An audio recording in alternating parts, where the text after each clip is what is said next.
Hello guys, magandang umaga sa inyo lahat and welcome back to my channel. So, lumalamig na naman po ngayon dito sa Japan. And yung mga halaman ko sa labas, kailangan ko na ipasok dito yung mga tropical fruits ko. Dahil kung hindi ko gagawin yan, mamamatay po sila sa lamig. So, bago ko ipasok yung mga bayabas ko, yung papaya o anong pamang halaman na kailangan ipasok dito sa mini greenhouse natin, kailangan ko muna ayusin itong loob na to.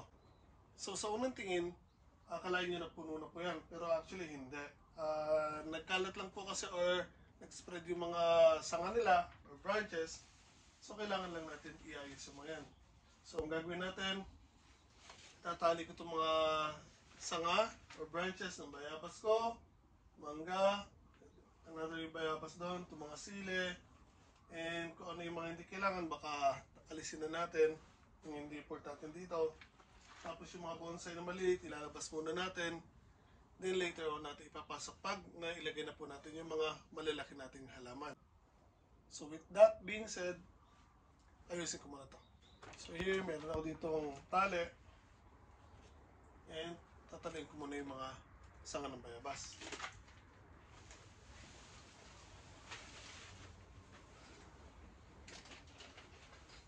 So first, ayusin ko muna itong mga branches ng bayabas ko, and later on ililipat pa rin natin sila ng pwesto.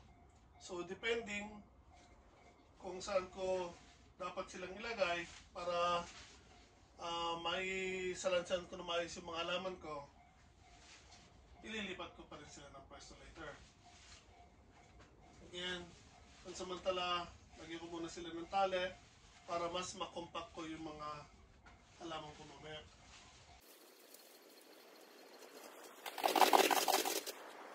Bunga itong bayabas na to. Nasa 2 piraso pa. Kapitas na natin yung karamihan. Pero aabuti na ng winter bago mapitas yung natitirang bayabas. Pero wala namang problema po doon kasi again, andito po siya sa loob ng mini greenhouse natin, and magkakaroon naman dito ng heater, so walang problema dun sa natitirang bunga.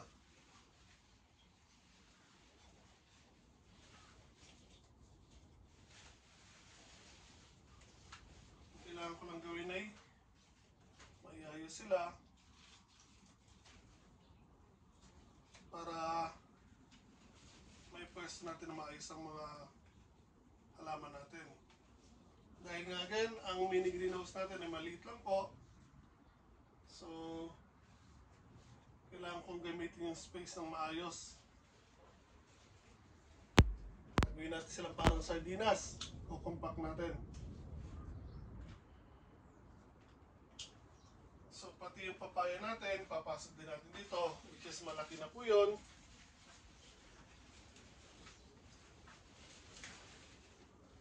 Kaya kailangan natin gawin po ito.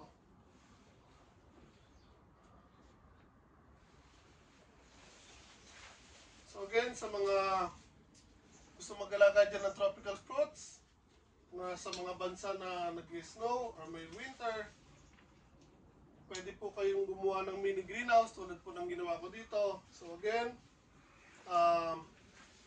ito pong bahay ko, gumawa ko ng extension para sa mini shop ko dahil bumili po ako ng abandonadong bahay at marami pong kailangan ayusin dito. So ako na lang po naggagawa or maayos ng bahay kesa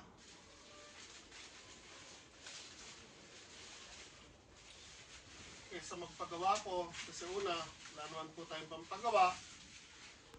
Pangalawa, mahal po ang pagpapagawa. So tayo na lang ang gagawa. Hindi po ako karpintero or welders sa pag-ayos ng bahay. Ang mga hindi ko po alam, tinitingnan ko lang din po sa YouTube. So, like you, ako po pwede kong gawin ng mga hindi ko alam. Maghanap lang po ako ng way or pagbabasihan para magawa ko yung kailangan kong gawin. So, okay, naitali na po natin ito isang bayabas na nasa malaking plastic container. Now, yun naman may nabayabas ko. Itatali natin yung mga branches kasi nag-spread out na po sila.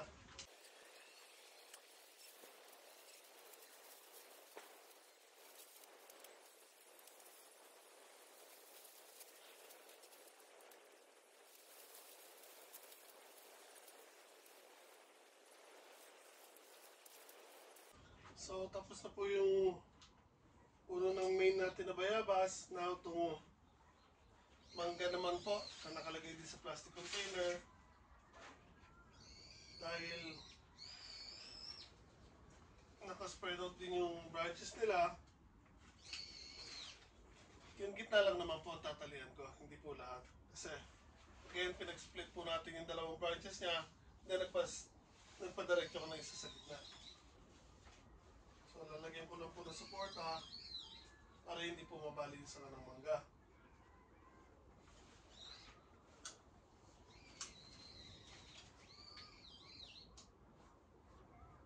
So, again, ang pag-alaga po ng mangga ay doable din po dito sa Japan. Kahit po nag-snow dito, basta po ilagay nyo lang sa mini greenhouse or vinyl house. Yun po yung house na binalot ng plastic. Vinyl house po tawag doon. Meron din po tayo dito ng avocado. Makikita niyo po ito. Taas na po ng avocado ko. So itong avocado ko naka 1 to 2 putol na po. Nagtitrim or na-trim. Ito nyo, habang tumataas po kasi siya, lumalambot or mahapay kasi manipis pa yung puno. So by trimming it, napoforce or napupuwersa yung main na puno niya na tumaba. So yun po ang habol natin, mapataba muna yung main na puno niya. So samantala, lalagyan ko din po ito ng suporta na post para pag nilipat natin, hindi mabali.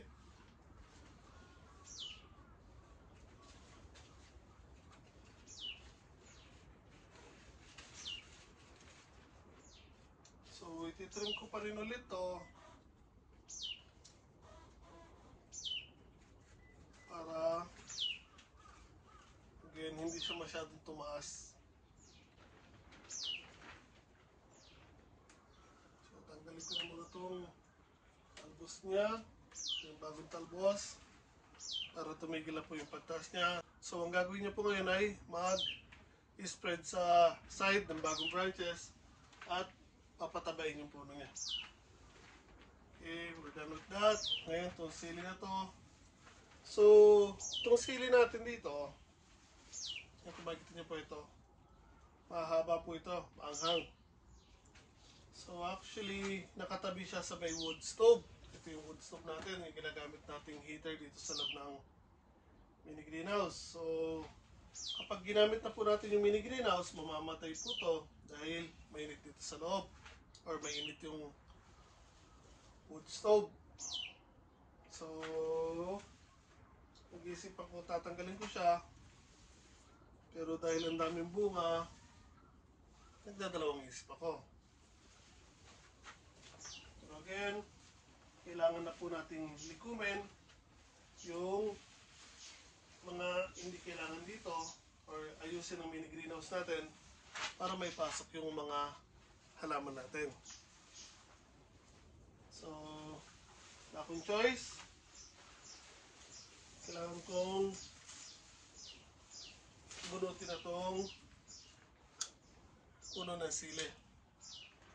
Sayang pero wala tayong magagawa. Kailangan natin yung space.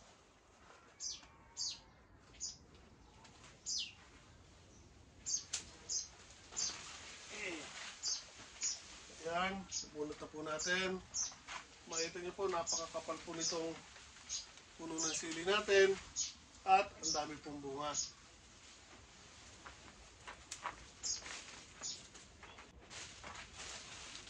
So, kung makikita nyo dito, mayroon pa naman ako isang puno ng sile. So, okay lang. So, ito naman ang lalagyan natin ng tali para hindi nakababa yung mga sanga.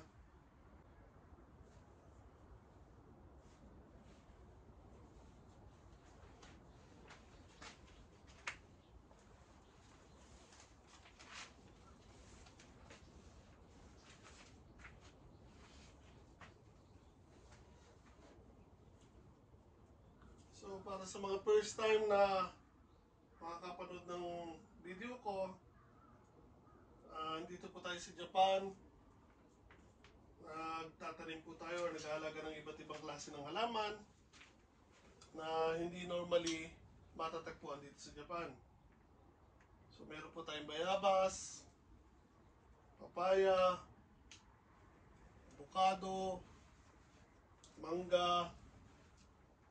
So, lahat ng nakikita natin na pwede nating alagaan dito. Or mga normally, nakikita natin sa mga sarili nating bansa, pero wala dito sa Japan.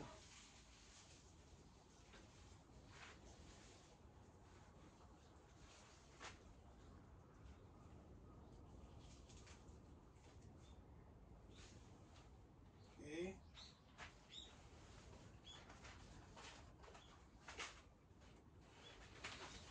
Ayan. Dahil ito yung ibang strawberry ko. Dahil naglago na yung mga sila, hindi na napansin. Yung iba namatay na, nakalagay din sa nalagyan na plastic. So again, yung variety ng strawberry ko ay red siya sa labas, pero yung loob, yung flesh niya, sa loob, full red din po, pulang-pula rin po yung loob niya. So, normally makakakita tayo or makakabili ng strawberry, red sa labas, white ang loob. Ito namang variety na to, red sa labas, yung loob niya, flesh, lahat as in red. Meron din po ako ng white strawberry sa garden ko. So ito, hindi ko lang po inaalis to kasi sayang, ang ganda po itong variety na to. At napakatamis po niya. Nabili ko pa to sa Ibaraki. So, I think we're done sa pagtatali ng mga may na malalaking puno dito na nasa puso. Now, lilikumin ko po yung mga bonsai or yung maliliit na nandito. Lalabas ko muna. Then, most likely, either yung papaya or yung mga pwede ko muna ilagay. I think yung mga pwede ko muna ilagay sa dulo, yung ibang mga bayabas. Bago yung papaya kasi dito ka sa gitna ilalagay. So kung napansin yung ibang videos ko, yung mga nasa labas ko na papaya, as in, super laki na po. Mas malaki pa po dito sa mini greenhouse ko or mas mataas pa sa mini greenhouse ko kahit nakalagay po sila sa plastic container. So para mabuhay sila, yung kasing ugat nila sa kinalalagyan ng plastic container, lumabas na po doon sa butas, dumaretso sa lupa. So bubunutin ko po yon and gagawa ko ng hukay dito para yung mismong kinalalagyan nila may babaon ko para bumaba lang po siya. Tapos later, next summer, kung makakasurvive sila ng winter, lalabas ko po sila at idadiretso ko po sa lupa.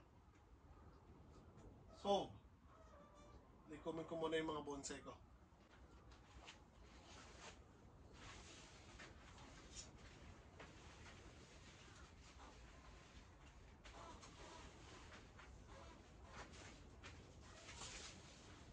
So, what we have here, ito yung orchids na nabili ko bago niripat ko lang po or nilagay sa ibang aso kasi nabili ko yan, nakalagay lang sa plastic na lalagyan.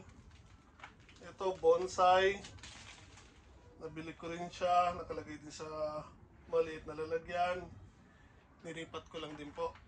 So, mako-cover po siya ng bulaklak. Nabili ko po ito, mura lang kasi halos papatay na po siya. So again, pag nakakita po ako ng mga halaman na medyo tagilid na po, almost dying sa mga nursery, binibili ko po pag nagugustuhan ko at sa tingin ko may chance na mabuhay. So ito, nabili ko totally lanta na, dried yung lupa, halos papatay na. Pero nagapan pa po natin, nilagay ko sa mas malaking lalagyan. It is this, and nabuhay naman po yung mga sanga na buhay ulit.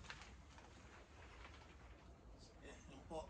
Hindi ko pa siya nakagawa ng video kasi nga wala po tayong masyadong time. Kaya hindi ko siya nagawa ng sarili niyang video. So ito yung bonsai na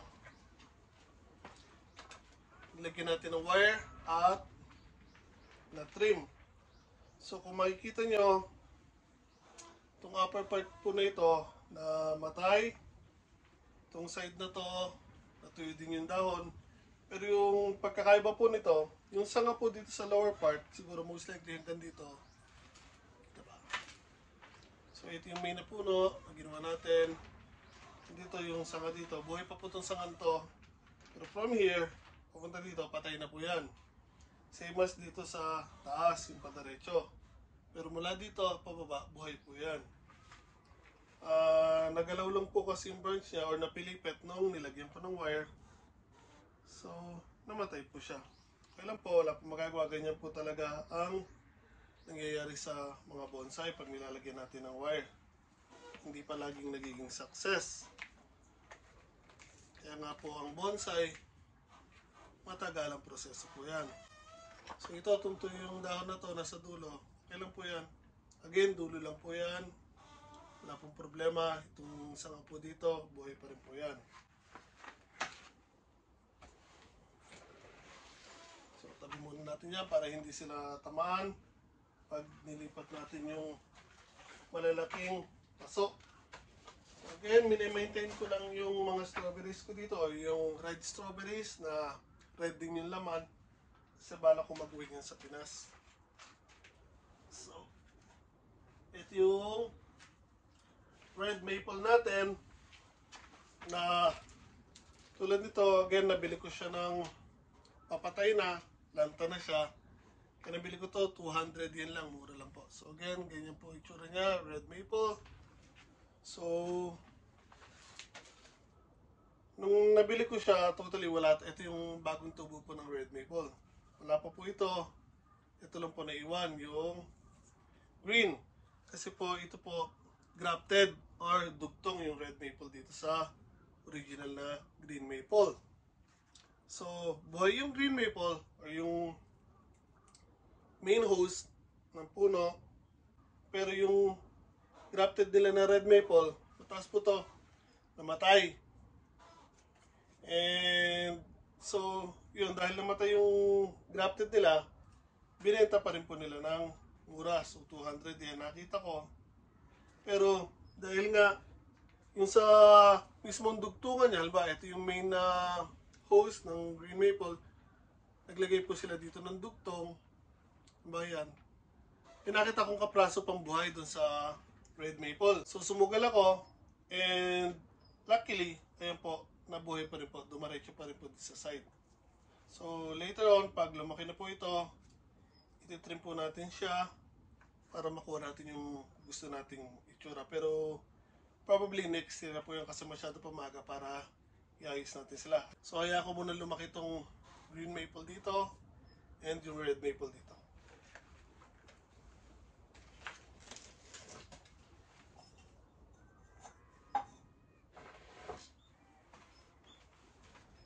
So marami din ako ditong trimmings o yung pinagtabasan ng mga inaayos kong bonsai.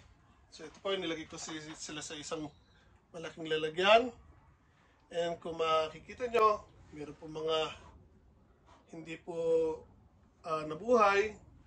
Pero ayun po, marami din po ang buhay. So yung mga pinagtabasan ko, pinutol ko lang po sa maiksing branches, then tinusok lang po ng tinusok dyan. So, after 1 year, tatanggalin natin sila, titignan ko sino ang mga nag-ugat, and ililipat natin sa sarili-sarili nilang lalagyan. So, ayan po.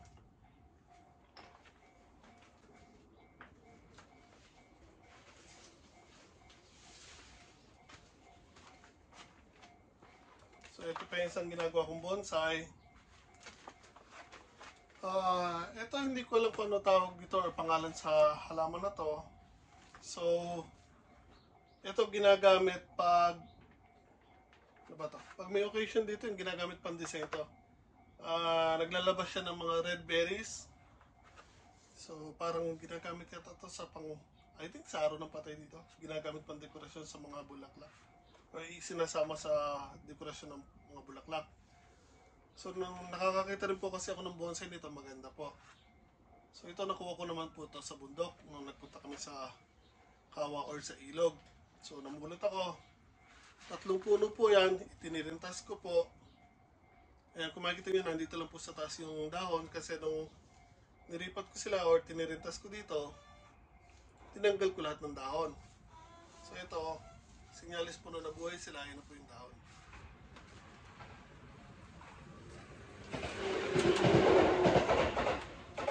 Ito naman po, ito, bay leaves. Puno po ito ng bay leaves or laurel. So, ayan. Meron po akong malaking puno sa labas, doon po, sa may harapan ng bahay ko. Ito naman po, iuwi ni nanay ito. So, uwi ito sa Pinas.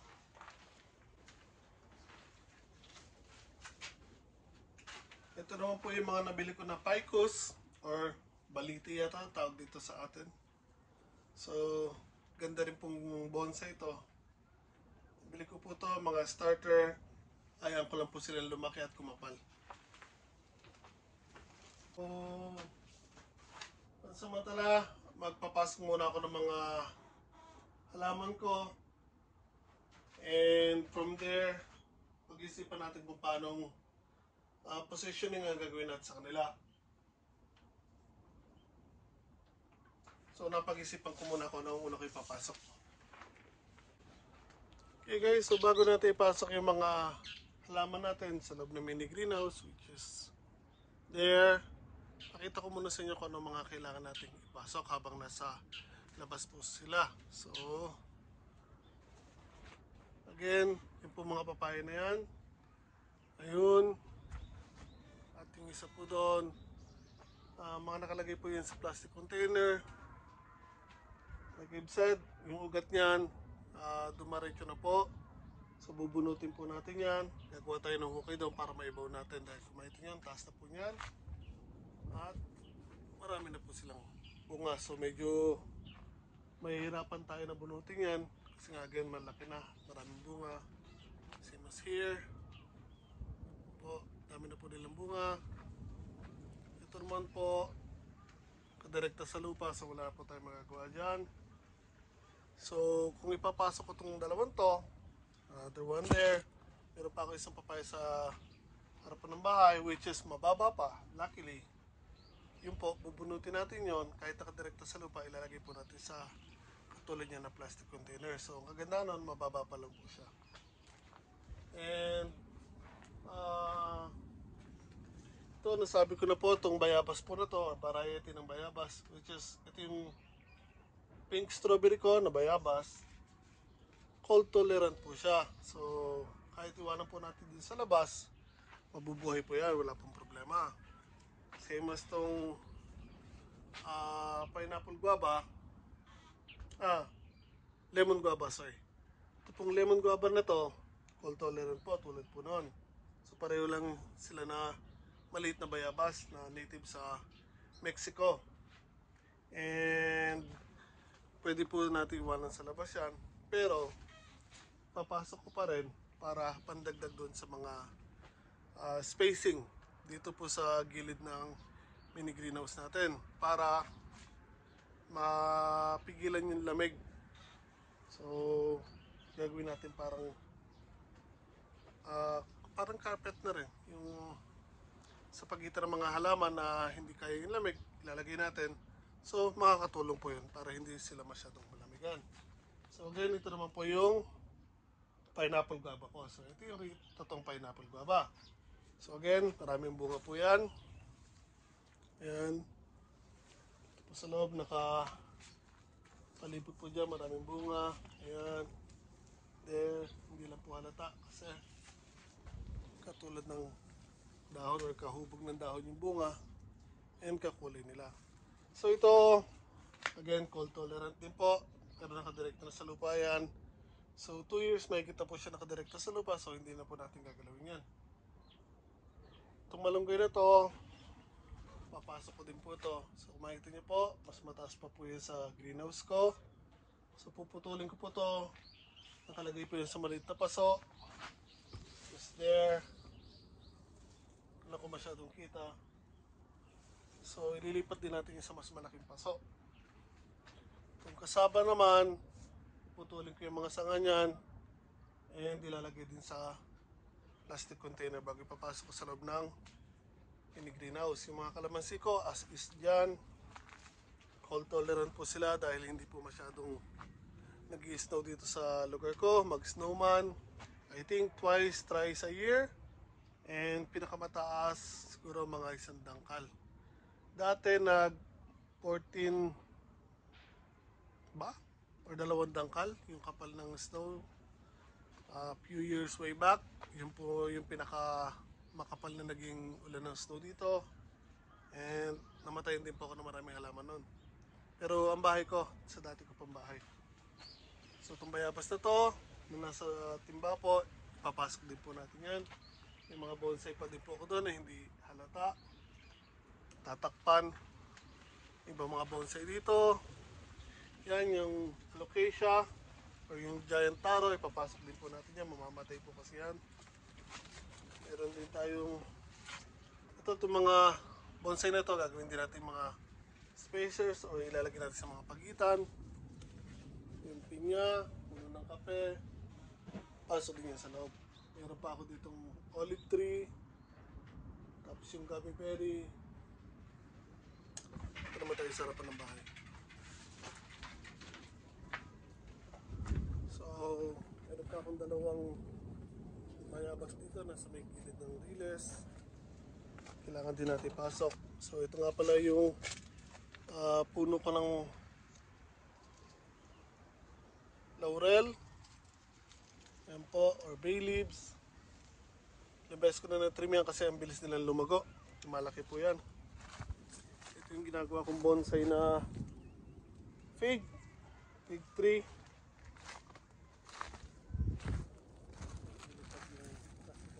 Dito. Ito yung maple, green maple natin, nagawang bonsai, ay ginagawang bonsai, bayabas na nasa timba, ayun sa plastic containers ng bayabas. Makita nyo po, may bunga rin po yan, yun po malaki, maraming po doon, yung marami na bunga, so ito pasok po natin yan.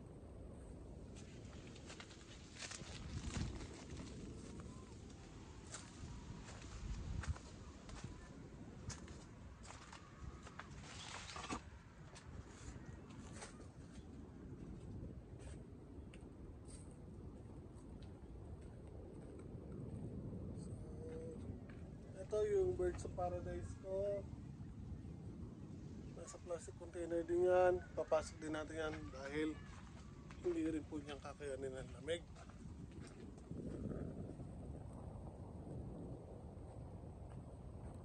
Meron pa rin po tayo 2 bayabas. Ito po.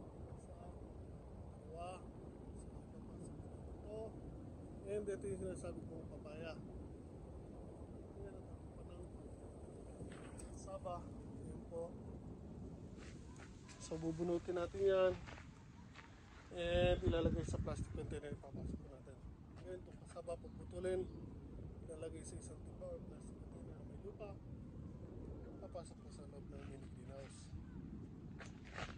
Yung jujube ko, assist na po yan, direkta na sa lupa, so hindi na po natin gagalawin. So most likely itong isang bonsai dito. Yung cherry pwedeng ipasok, pwedeng hindi. So again, depending pag kulang pa yung gagawin natin parang pang spacing sa kanila, may spacer, isip ako kung papasok siya o hindi. Ngayon meron din tayo dito may ginagawang bonsai na ito yung kiwi ba yun po siya, hindi puno, pero nakakita po ko yung kiwi nilagay din po sa isang malaking paso, ginawang bonsai. So habang humahaba po lang humahaba yung mga baging nila, lagi po niya itinitrim hanggang So yung baging niya, naging tumaba po na tumaba or naging parang puno. So, I think mula sa ground, kasama yung paso niya, hindi kita. So, pinakita kong bonsai na kiwi from ground up. Siguro ganitong kataas. Tapos ang taba ng puno. Tapos namumunga. Gandang tingnan. So, dahil doon, bumili ako ng sarili ko at gagawin ko pong bonsai. Okay, matagal na proseso po yan. So, by the time na mangyari yun, baka matanda na ako. Pero, gusto ko pa rin gawin. So, okay, marami tayo dito. So, muna tayo mansanas ulit dyan. Dito yung gummy berry fruit, almond, tapos yung mga bonsai natin na ginagawa din to starter. Ito pine tree, hindi natin bonsai ito, binili ko rin. Pero ito hindi mumura kung binili. Mahal ko po binili ito kahit maliit pa lang. Meron tayong lemon and sakura. Yung sakura baka pumunta rin ng Pinas. So, yun. So now, tingnan ko muna kung ano kailangan ko ipasok na una. So okay guys, so ito po yung loob ng mini greenhouse natin. So, ang size po ng mini greenhouse natin, I think 1.5 meters by 3.5 yung haba naman po dito. Ang taas niya po, I think nasa 1 to 3 meters siguro or more. Doon sa dulo kasi pa slant po siya. So, mas mataas po doon sa side na yun kaysa dito. So again, extension lang po yun ng bahay ko. Kung makita nyo po, pasensya na po sa gulo kasi naayos ko po yung bahay ko and yung mga gamit ko dito sa labas para po magawa ko na maayos yung loob ng bahay ko, ano mang ginagawa ko. And para hindi na rin po masira or mabulok, mabasa ng ulan habang nandito po sila sa labas. So gumawa po ako ng bubong. And makita nyo po, meron din po ako doon na bathtub.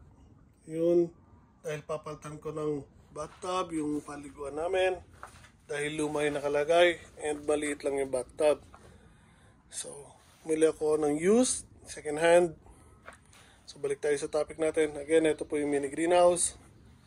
So, ayan po yung sili. Nilagyan ko ng tali. Yung isa dito binunot natin. Ito yung avocado. Yung bayabas, tinalian po natin. Para po hindi mabali yung mga sangat, hindi po mabangga sila pag naglilipat po tayo ng mga halaman. Ito rin po yung mangga natin again. So ito yung sinasabi ko na. First, sinaya kong mag-split yung sanga, yung branch. Yun po, tsaka doon. Tapos na, sinaya kong mag-grow out dito sa gitna. Ito pa rin po, may isa. So yung nakita ko dito sa Japan, hinaya nilang mag-bush out. Mas mabilis po silang mamulaklak at mamunga. So, sa akin kasi tinirim ko dati. So, I think yun yung pagkakamali ko. Kaya hindi agad tumaba rin yung main niya na puno. So, ayan o. Kung makita niyo, na-retain po siya. Kasi nga, tinirim ko yung mga branches na nagsibulan. So, now, hayaan ko lang po sila. Ayan po, ang dami kong tinirim. So, ayan ko muna. Pag naglakihan na po yung mga branches, tulad nito, doon ko lang po sila ititrim para tumaba po yung puno. So, again, doable po mag-alaga ng mangga sa Japan. Basta po nasa loob ng mini greenhouse or sa bahay na nainitan. Pero, again, naarawan. Ito po, nasa plastic container lang po ako. Apple mango po ito, yung malalaki na kulay pula. So, yun yung malunggay ko. Pero tayo pinapaugatan dyan. So again, ayan po, nalikom na natin. Meron pala tayong dragon fruit doon, pinaugatan. So again, yan. So unti-unti na po nating ipapasok yung mga halaman natin. Ito, sasalansan natin. Ito yung mga orchids na nabili ko, na halos papatay na rin. Sa mga nursery, mga napabayaan, pero kung makikita niyo po, buhay na po sila, malulusog. So yan, now magpapasok na po ako ng mga halaman dito sa loob. And ito pa nga pala yung mga starter bonsai ko, yung ginagawa ko mga bonsai. Ito, trimming din po yan, tinusok ko lang. Ito may mga patay na maple, yung mga nakuha ko sa ilog. Yan po, buhay yung mansanas crab apple, yung kulay pula ng mansanas na maliliit. So, ito po, ipel, maniwala kayo at sa hindi. Mahal po ang puno ng ipel dito, kahit sa atin, kinukonsider na damo lang yan. Sa Japan, ginagamit po pang display sa loob ng bahay. Mahal po. So again, now magpapasok muna ako ng mga halaman ko.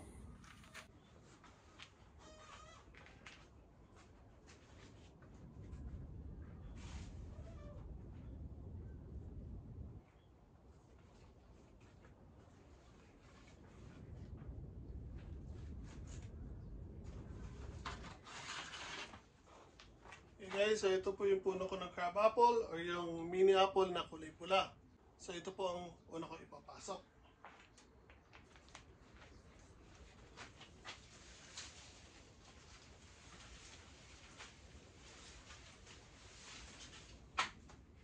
So, ang crab apple po ay actually cold tolerant. Pwede ko po siyang iwanan sa labas, pero again, gagamitin natin pang spacer po.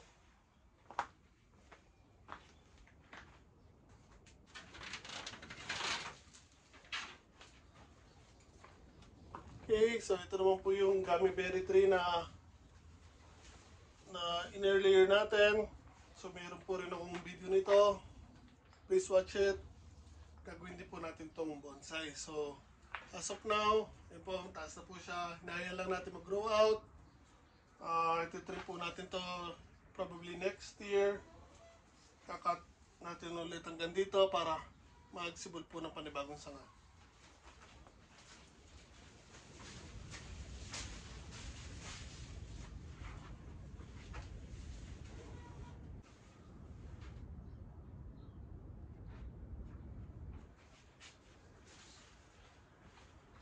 Ang gummy berry tree, actually, okay lang din po sila sa labas. Pero, gamitin din natin pang spacer.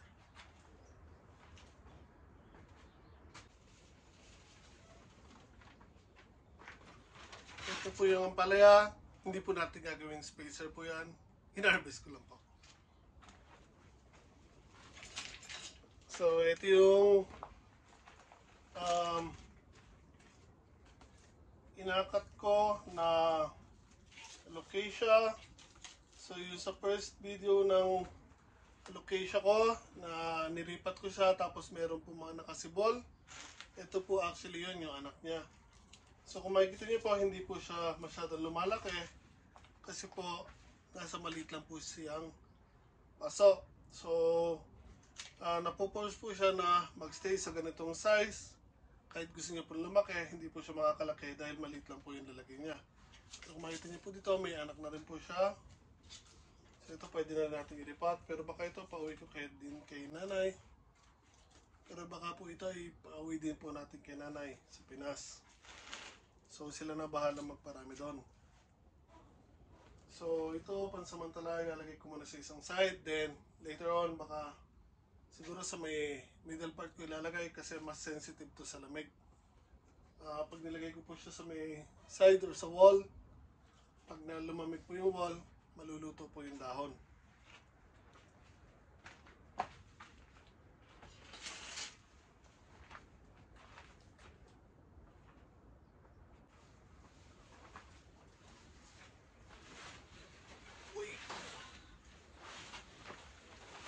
Okay, so ito po yung papaya natin.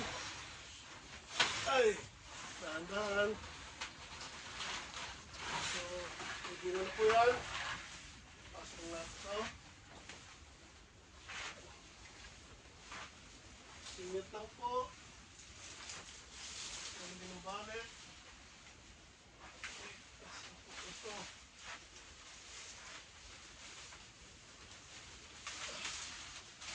Yan.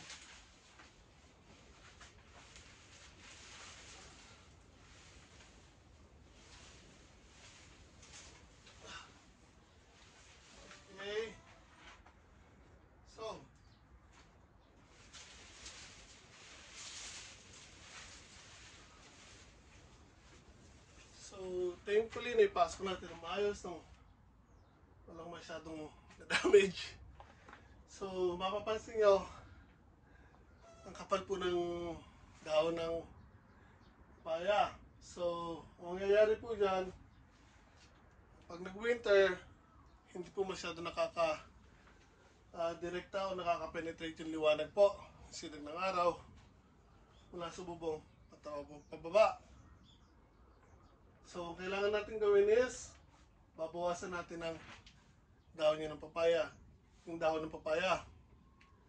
So, ang gagawin po natin is, babawasan po natin ang dahon yung papaya dahil pag di po natin ginawa yun, again, hindi po makakaabot yung sinag ng araw sa baba and maaari pong mamatay yung mga halaman na nasa ilalim. So, isa na hiningi lang kami mabigat.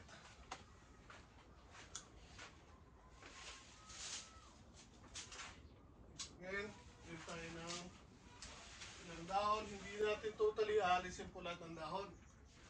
Magbabawas lang po tayo. Masyado po kasi makapal.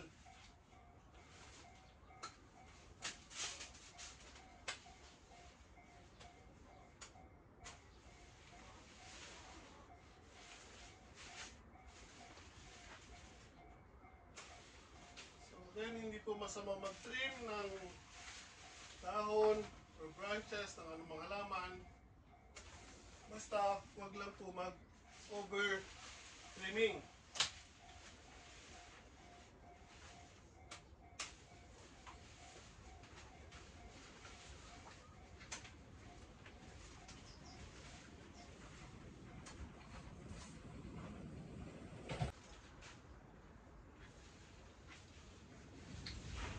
So, tulad din sinabi ko, hindi po masama mag-trim ng mga branches or dahon ng mga halaman as long as hindi po natin sila totally puputputin. Dahil again, kailangan po ng halaman ng mga dahon nila para mag-photosynthesis or gumawa ng sarili nilang pagkain. So, binuwasan lang po natin lower part para at least kahit pa paano makapenetrate po yung liwanag. Diretso po pababa. So, yung bayabas po natin, binawasan ko rin po ng I think 4 branches, yung mga masyado matataas po. So, let's do some more.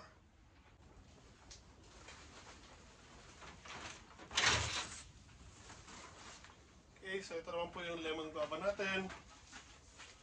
Pero bago ko siya ilagay doon, I think kailangan ko mag-trim muna. Or kung madadaan natin sa talihan muna natin yung mga branches. Kasi masyado siyang nakaspread out. And magiging sagabal po siya. So, talihan ko lang po ito.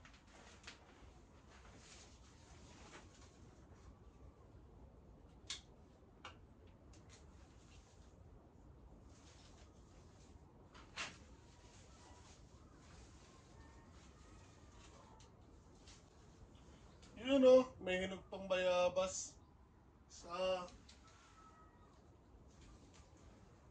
dalawa. Meron pang dalawang bunga dito pero kaya muna natin 3.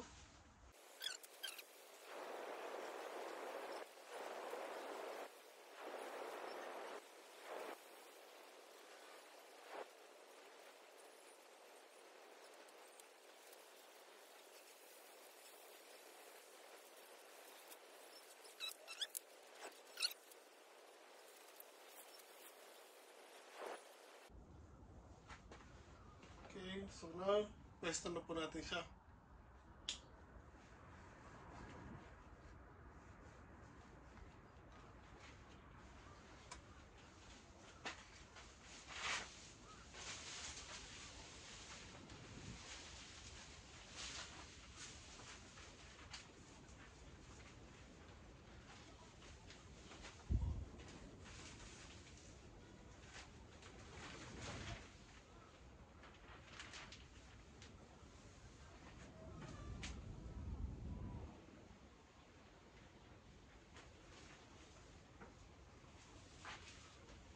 So, ang ginagawa ko po dito, yung halaman ko na cold tolerant, sila po yung nilalagay ko dito sa side na to. Kasi mas malamig po dito kaysa po sa side na ito. So, sila po yung gagamitin natin parang again, spacer or ano ba mas maganda yung tawag natin doon? Green carpet or something para again ma-lessen yung lamig na papasok dito sa loob ng mini greenhouse natin. So, yung mga lesser sensitive sa right side at yung pinaka-sensitive tulad ng papaya sa gitna po.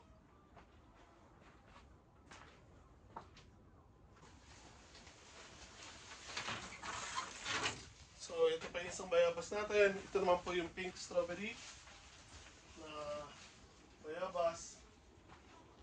And again, may bunga po siya.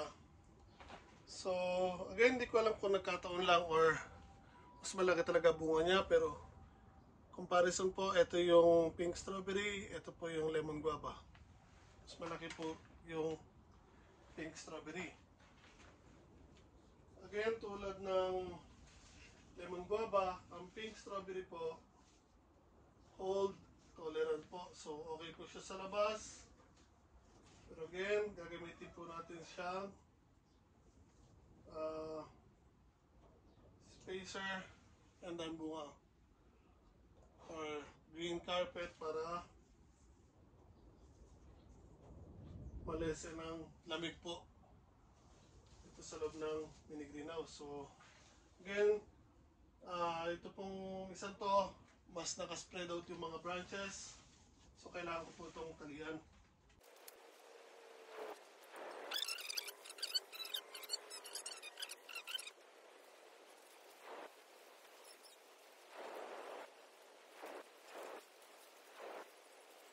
Yun na po yan. Yung sa taas, wala na akong magagawa doon kahit talian ko siya. Wala akong pagtatalian ng kabilang dulo ng tali. So, I'm not sure kung nabanggit ko na to pero ito pong pink strawberry at lemon guava, forever, evergreen po sila or kasali po sa mga halaman na tinatawag na evergreen. Ano po ba yun? Ito po yung mga halaman na kahit nagwi-winter, na hindi po sila nagbabrown ng dahon or natutuyo yung dahon. Nare-retain po nila yung color nila na green na dahon. Kaya po tinawag silang evergreen. Katulad po, kasama po dyan yung loquat, bay leaves or laurel.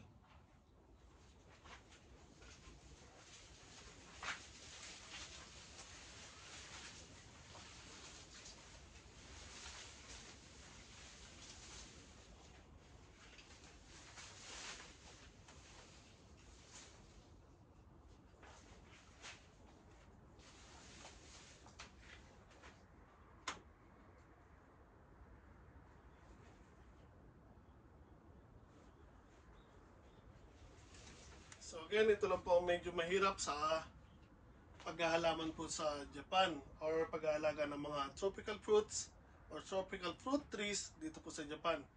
Pagdating po ng winter, kailangan nyo po silang ipasok. So, I think masyado nang humahaba dito yung pagkuha ko ng video. So, kung iisa-isahin ko yun, baka sumobra na po ang haba ng video ko. So, probably, ipasok ko muna na ipasok yung mga fruit trees ko. Then, papakita ko na lang sa inyo pag nandito na po sila sa loob. So, wait lang po kayo dyan.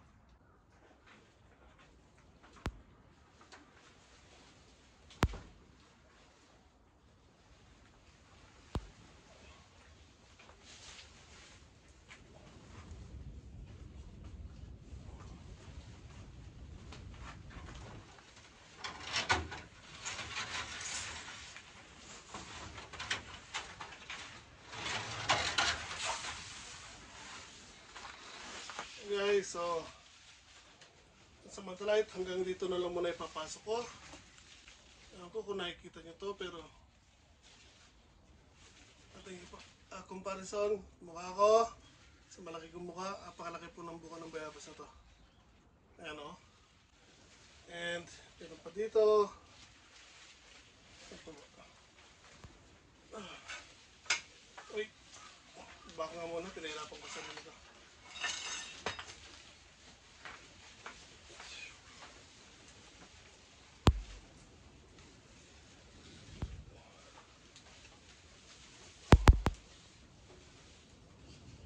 So again, yung malaking pinakita ko kanina. Ayan, may mga bulaklak pa. Meron pang maliliit dito. Ito, dalawang bunga. May maliliit pa din dito. Ito yung dalawang malaki. I'm not sure kung makikita sa camera. Pero ito, dalawang bayabas nito malaki. Ayos ko lang po ito.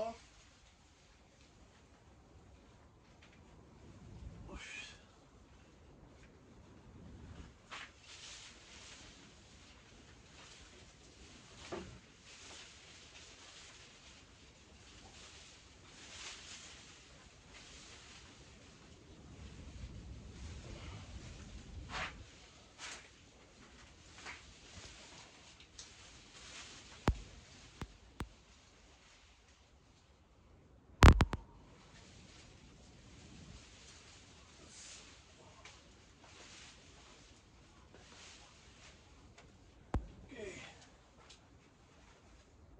So I think pansamantala, ito muna ipapasok ko. Again, marami pa akong kailangan ipasok.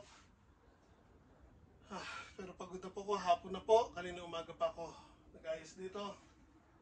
So again, ito po yung isa pa pong kauna-unahan ko na napaugatan o napa-layer. Makikita niyo po, napakalaki po ng bunga. And meron pa po tayong dalawa dito. Yan, bunga dito yan. So, meron din doon. And kung mapapansin niyo, may papaya po doon. Pero wala po yung ibabaw, pinutol ko po.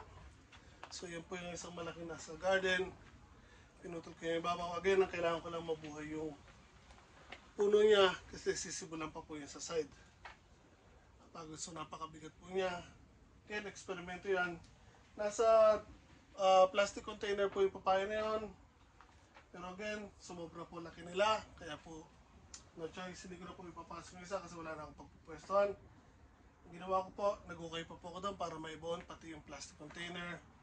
Mabubuhay siya or hindi, I'm not really sure. Kasi usually pinapasok ko papaya nakatimba na buhay na hindi ko ginagalaw. Pinabukasan ko lang ang dahon. Pero this time, pinutok yung ibabaw kasi hindi kasya. And actually, nabasag yung bubungan ko dahil sobrang taas niya. Bumangga kanina kahit gumawa pa ako ng ganyang kalalim na hukay. So, then, no choice, experiment. Kung mamamatay siya, wala tayong magagawa. Pero again, meron pa akong isang papaya na nasa loob. Meron pa akong isang papaya na ipapasok. Ilalagay din sa timba. So hopefully, alin sa kanila ang magamit natin hanggang next year. So, pag yung pong mga papaya na naipasok natin, nabuhay, and naitanim natin sa labas next year, dinirekta natin sa lupa, may chance na po tayo makapagpahinog ulit like last time. So ganoon ang ginawa ko, ilagay ko muna sa timba, then pinasok ko come winter dito sa loob ng mini greenhouse, then tinransplant ko direkta sa garden nung sunod na summer. So nagkaroon siya ng pagkakataon na lumaki po agad kasi one winter po siya sa loob ng mini greenhouse, kaya malaki ko na po siya naitanim sa labas and nakapagpahinog po ako. So sadly, this year, hindi po natin nagawa yun. Last year, nagawa po natin. So, hopefully, next year, makapagpahinog po ulit tayo ng papaya. So, again, marami pa akong papasok, pero for the meanwhile, tigil na po muna ako dito. Pagod na po ako, maghapon na po ako nagbubuhat, nagdudukal, nagtitransplant, nagtatali ng mga dahon. So, pagod na po ang katawang tao, katawang loob. So, there, update ko na lang po ulit kayo once na matapos na ako dito sa mga next videos. Shadow na rin po kasi mahaba ito. So again, kung magawa niyo po, kung nagustuhan niyo po ang video na ito, pakilike naman po, share sa mga kaibigan niyo, and subscribe na rin po. Malaking tulong po yung para sa akin. Ingat po tayo.